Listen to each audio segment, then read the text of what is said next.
So I have a confession. I've been wanting to make this build for a while, but I didn't have the exotic that I needed to try to make it all work. Well, I finally got that exotic, and I'm really not even using it in this build. Now, the whole point of this build, as you probably saw from the thumbnail, is to make the grapple melee work really well on the Warlock. There are a couple things you can do that are unique to the Warlock that I think can make it very fun, and the exotic that I wanted to use to amplify this was the Navigator. Well, of course, with it being almost 1 week away from the new season, I finally got it, and I got its catalyst, and the main reason I wanted it is because its catalyst can make grapple tangles. The philosophy with this is that I could grapple tangle into a large group of enemies, constantly grapple melee everything around it, and then have another one ready to go to the next fight. The problem is that the grapple tangle has a 30-second cooldown, so it makes it almost impossible to use except just in one room of enemies. Now, don't get me wrong, the Navigator is honestly an S tier exotic. Between being able to sever enemies, giving your teammates overmill alongside yourself, and also having the utility of making that grapple tangle for you and your teammates, it is a great support exotic. But trying to use it offensively with this specific build,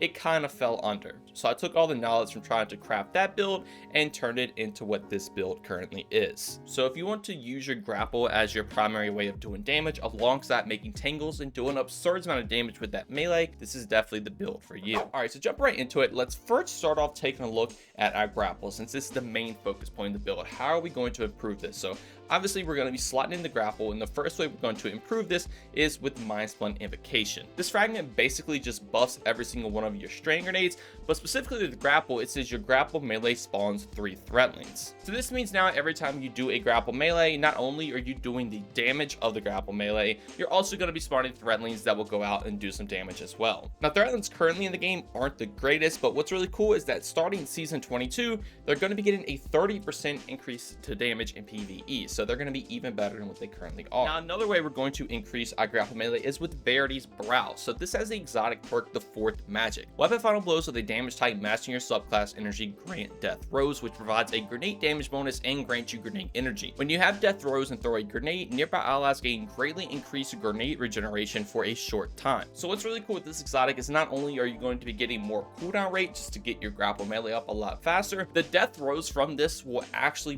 proc on your grapple melee, so you're going to be getting even more damage with this grapple melee. On top of that increased damage, you will also again be spawning those Threadlings every single time you get a grapple melee off, which is again more damage. But since Verity's Brow will help out with the cooldown rate of getting your grapple back, another way we're going to do that is also taking threat of generation. So dealing damage generates grenade energy. This is an extremely strong fragment because every single part of your kit will generate you grenade energy, which just means now you're going to be able to throw your grapple out even more often. Unfortunately, this is going to be receiving about a 20% nerf once season 22 comes out, but I still think it's going to be a very, very strong fragment. Now, threat of generation isn't the only way we're going to be getting our grenade back. Obviously, we've already mentioned Verity's Brow, but we're also going to be taking a strand weapon because we need a strand weapon to proc Verity's Brow, and I like to take one with Demolitionist on it. So Demolitionist basically is just going to generate you grenade energy every single time you get a kill with this weapon, and if you throw a grenade or use your grapple, it will instantly reload the gun. So with all that combined now, you have a gameplay loop of getting kills with your strand weapon that has Demo on it, that's also then going to proc Verity's Brow, which will also give you even more grenade regeneration rate and damage, and since you're doing damage all the time anyway, threat of generation is also granting you grenade energy. Once you get the flow of this down, you can spam grapple melees pretty much at all times, and once we get later into the build, there are still going to be even more improvements that you can use to further increase this grenade uptime. Now, any strand weapon with Demolitionist will work. You don't have to have Ruthless Fury. I know this is a raid weapon, but I do like to take this one because it does have Hatchling on it, and since I'm playing heavily into Threadlings as well with this build, since they're getting a buff, I figured this would be the best weapon to take. Now, speaking of playing heavily into Threadlings, taking things like Thread of Evolution with this build so your Threadlings travel further and deal additional damage is almost a must in my opinion. It's going to buff every single part of this build that could generate a Threadling, and you're going to have multiple ways to do that. One's obviously going to be with your grapple, also with your weapon, and we could also take our aspect Weaver's Call, so when you place your Rift down, you can also make some Threadlings. Weaver's Call is what I would opt in to take, since again you are going to be playing into your Threadlings, but you can also take things like the Wanderer, which is going to be getting some buffs next season. But the main reason to take this is if you grapple onto the Wanderer, once you throw it, you pretty much just go flying through the air, which is very, very fun. But overall, on a more practical side, I do think Weaver's Call will work better with this build, and we will also be seeing a new strand aspect in season 22, which could work a little better, but for now, I think Weaver's Call is your best option. Now, to round out the subclass, the other fragments I'm going to be taking are Threat of Warding, so picking up an orb power grants overmill. This is going to be really good because you're going to be making orbs everywhere you're going to get 60% damage reduction with woven mail, and since you're trying to grapple into enemies and melee them all the time, this is very strong for your survivability. Now I'm also going to be taking Thread of Propagation, so powered melee final blows grant your strand weapons unraveling rounds. Your grapple melee will actually proc Thread of Propagation, so again that now means since you're mainly running a strand weapon, you're always going to have unraveling rounds all the time for this, which again will further play into Thread of Generation to constantly get that grapple melee back, and it just makes the flow of this build extremely fun. Just grapple melee, unraveling rounds, grapple melee, unraveling rounds over and over again, and is very, very strong. And the final thing to note about your subclass is that Needle Storm is a very good super. It is extremely strong for doing some DPS. On top of that, it does make Threadlings, and since you are taking Thread of Evolution, this just means your Threadlings do even more damage, and you can maximize the amount of damage you can do with the super, and just always remember to throw it at the start of a fight. But all right, let's jump into some stat distribution. The main thing you're going to want to run is 100 Resilience and 100 Discipline. This is going to be very strong because 100 Resilience will give you that damage reduction so you can grapple in and melee enemies. Pairing this with Woven Mail, you become very, very tanky. 100 Discipline is obviously very nice so you can get your grapple back even faster with everything we've already talked about. And if you have any extra points, I would highly recommend Recovery, because if you are taking Weaver's Call, this means you can spam your Rift a lot more often to get those Threadlings out to do even more damage if need be. And then for other weapons, it's kind of up to you. You can run literally whatever exotic you want to, run whatever special weapon you want to. The only main thing is make sure you have a strand weapon with Demolitionist on it, because this will give you the most bang for your buck to spam that grapple melee. Now with this season, there are some artifact perks that can help out with this build, but I tried to make this future proof. But if you want to run it with season 21 right now and get prepared for season 22, you can take things like improved unraveling, so this will increase the amount of damage dealt by unraveling a target. Things like strand soldiers, so your strand weapons will gain unraveling rounds when you gain woven mail, and even things like squat goal, so you can give your teammates woven mail when you finish the enemy, is also very, very nice. But obviously, like I said, this build is future proof and you shouldn't even ever have to rely on any of these artifact perks in the first place. But all right, let's jump over into mods, and the first thing we're going to be taking is a harmonic siphon. So rabbit strand weapon final blows to generate an orb of power. Since we're mainly using our strand weapon again to get our cooldown back with things like demo, also to proc Verity Sprout to get our damage and more cooldown rate, we're going to be using that weapon a lot anyway. And with the nerf to double special, you're probably going to be taking a primary weapon for the most part nowadays, so this will just give you an unlimited way of making orbs of power, which are going to help out a ton with this build by giving you even more cooldown rate and some armor charge. So next up, I do like to take a hands-on, so I gain bonus super energy on melee kills. This will actually also proc with grapple melee. Unfortunately, they did change it so hands-on and assets cannot work together. So in my testing, hands-on does seem to work a little bit better than ashes to assets, so I would highly recommend hands-on if you want to take a super generation mod. And again, Needle Storm is an extremely strong super, and since you're buffing those Threadlings with Thread of Evolution, it's very nice to have up at all times.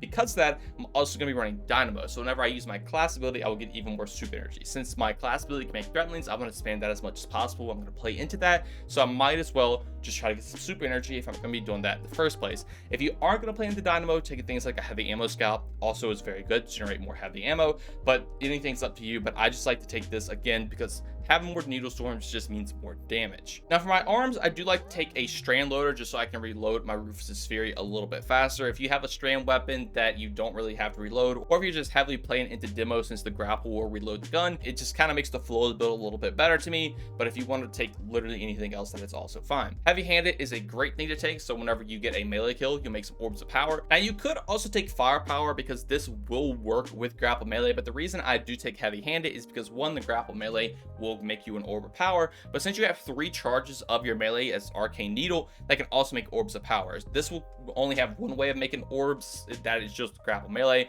So if you get a melee kill with Arcane Needle, you're just again getting more bang for your buck with heavy-handed, and this is just another way of making orbs, and again, they're going to help out a ton with this build. Now impact induction, so when I cause damage with a melee attack, I'll reduce my grenade cooldown. Again, the way you think it would work, you grapple melee into an enemy, you're going to melee the enemy, and then you're going to get more grapple cooldown rate. So you're going to always be proccing this, and this is just another further way of getting that grapple back as fast as possible. And for your chest piece, I would highly recommend just running resistant mods. You want to be as tanky as possible with this build, so this is just going to let you survive a little bit more often since you're going to be up in the fight at all times anyway. And then for your legs, this is where more things come into play. I like to take a recuperation, so whenever I pick up an orb, I get some health. Since I'm picking up an orb, now I'm getting health, and on top of that, I'm also granting myself a woven mail from my fragments. This is going to be extremely strong for your survivability, and again, your grapple melee can make orbs, so you can immediately pick it up to get that woven mail and that health, and also grant yourself some armor charge. Now, I also like to take innervation, so whenever I pick up an orb, I get grenade regeneration rate. Again, works very similar to recuperation, but now I'm just getting even more grenade energy.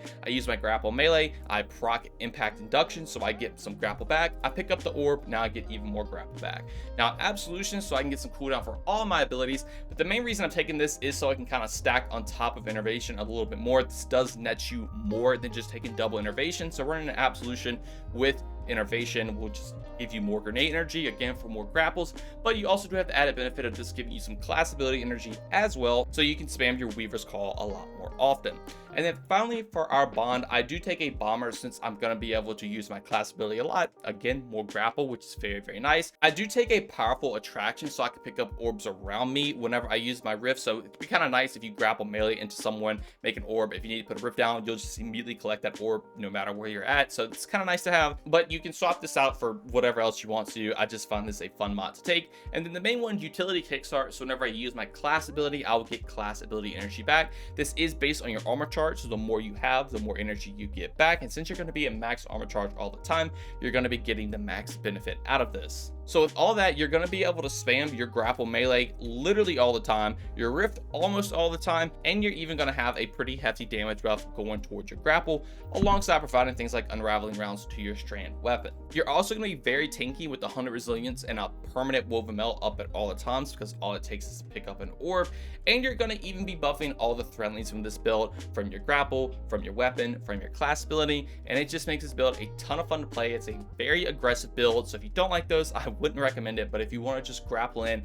melee everything, this is 100% the build for you. But all right, I think that's going to do it all for me. As a tip, just always remember to make sure you are getting strand weapon kills so you can constantly keep Verity's Brow up, because you want to have talents off death rows so you can get those crazy damage numbers when you go for that grapple melee. You won't ever have to worry about your grapple melee cooldown, so just use it whenever you want to. And then if you're ever in a sticky situation, place that rift down, you're going to get it back extremely quick. You're also making Threadlings, and you can just do damage everywhere. But that is going to do it all for me. This will probably be my last build before season 22. I'm very excited for season 22 to come out. I expect to see a ton of content on this channel, so if you enjoyed this and want to see all the other builds I'm going to make in the future, be sure to consider subscribing and dropping a like. However, just know that watching the video means way more than enough to me, and just that every single bit of support from you all is truly appreciated. Thank you all so much for watching this one, and have a great day.